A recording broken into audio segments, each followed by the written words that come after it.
In a cafe not far from the Olympic Green, two friends meet to talk of old times, past Olympiads, and a brush with fate 36 years ago next month. Legendary track coach George Dales and sports scientist Dr. Gideon Ariels. The subject, Munich, 1972. We escaped the terrorist attack that happened that night.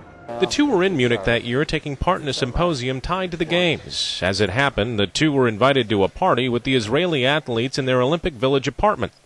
But because of a planned trip the next day, the two decided to skip the party and instead get some rest at George's place. It was a decision that likely saved both their lives. So I stayed with him, and the first place where they broke in, it was the room that I was staying the night before. One bed was empty, and that was my bed. In the middle of the night, terrorists with a group called Black September broke into the Israeli apartment block in the Olympic Village, killing 2 members of the team and taking 9 hostage. The ordeal ended in tragedy the next day when all 9 hostages and 5 captors were killed in a botched rescue attempt.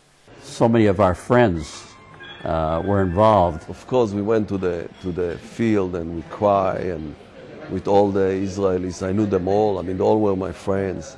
The fact that it was just fate that we escaped. After the massacre, both men were shattered. Their friends were dead. The Olympic ideals both had stood for, had based careers on, seemed lost. They really killed the whole Olympic ideals from that time. That whole idealism and philosophy was just shot then and there. Before he left Beijing, George Dales, who is now 87, took time to soak it all in. It's been part of my life right from the beginning. As his friend Gideon waited inside the bird's nest, George took one last look at the Olympic flame, the flame that represented so much in his life. 2 lives well lived, in honor of lives lost, all because of a brush with fate. In Beijing at the Summer Games, Brian Sterling reporting.